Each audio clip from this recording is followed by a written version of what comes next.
Olá! Hoje a nossa conversa é sobre um tema que com certeza faz parte do dia a dia de muitos profissionais. Como lidar com aquelas interações mais desafiadoras, sabe? A gente vai explorar aqui algumas estratégias bem práticas, diretas ao ponto, para quem trabalha na linha de frente com o público. Frustração, esgotamento, impotência. Para muitos, essas palavras não são só sentimentos. Elas são, na verdade, a descrição de uma realidade quase diária. É aquele peso emocional que fica depois de um longo e difícil dia de trabalho. Pensa um pouco no seu trabalho. Naquela família que parece sempre na defensiva, naquela pessoa que desconfia de cada palavra, ou até naquele ambiente onde a tensão é tão grande que fica quase impossível trabalhar direito. Se alguma dessas situações parece familiar, saiba que essa é uma experiência muito comum para muita gente. Mas olha, o foco aqui hoje não é ficar remoendo o problema, e sim encontrar a solução. A conversa de hoje é sobre estratégia, com letras maiúsculas.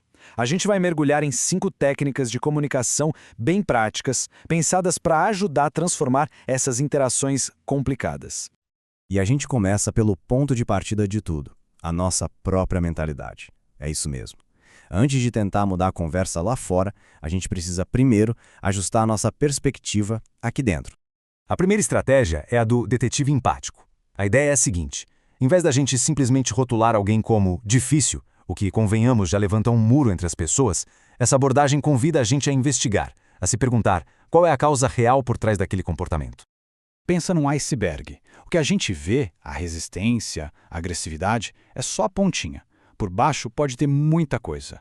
Medo de um diagnóstico, medo de perder um benefício, medo de um sistema que já falhou com aquela pessoa antes, ou então uma sobrecarga de problemas pessoais que a gente nem imagina. A chave aqui é entender que a reação do outro raramente é sobre a gente, é sobre a história dele. E claro, isso muda completamente a nossa linguagem. Em vez de chegar com um "é preciso fazer isso", uma abordagem mais investigativa abre portas.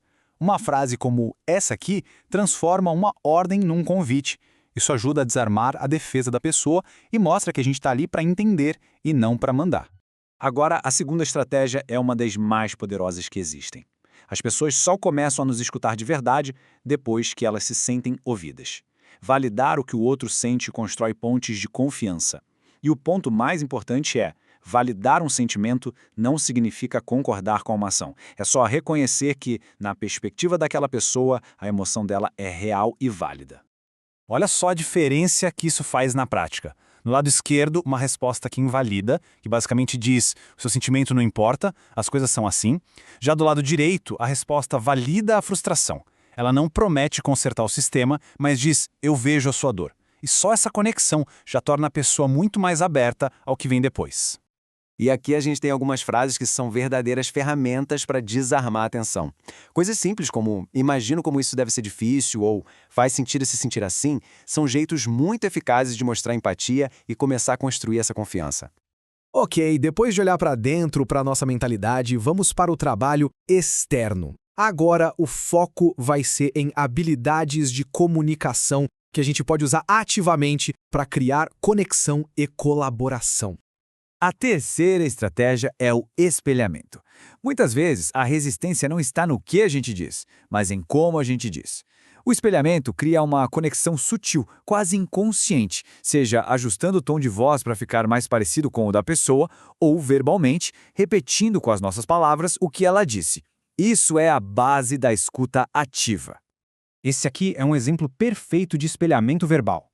Em vez de já ir rebatendo a preocupação, a gente parafraseia. Isso faz 2 coisas importantíssimas. Primeiro, mostra para a pessoa que ela foi ouvida de verdade. E segundo, nos dá a certeza de que a gente entendeu o problema real antes de tentar resolver. Quarta estratégia: mudar a dinâmica de poder. Às vezes, sem nem perceber, a gente usa uma linguagem de confronto. Você precisa fazer isso, já cria uma barreira. A mágica acontece quando a gente troca o você pelo nós. Nós precisamos cuidar disso. Nos transforma de autoridade para o parceiro. E aqui a gente vê essa estratégia em ação. Em vez de só entregar um plano pronto, a solução é construída junto com a pessoa. Fazer perguntas como o que funciona melhor na sua rotina aumenta absurdamente a chance de sucesso. Porque quando as pessoas participam da criação do plano, elas se sentem donas dele. Bom, a nossa última sessão é, talvez, a mais importante de todas. Lidar com essas interações difíceis é desgastante. Se a gente não se proteger, o esgotamento é praticamente certo. Então, essa última estratégia é sobre autocuidado e sobre como garantir que a gente consiga continuar fazendo um bom trabalho a longo prazo.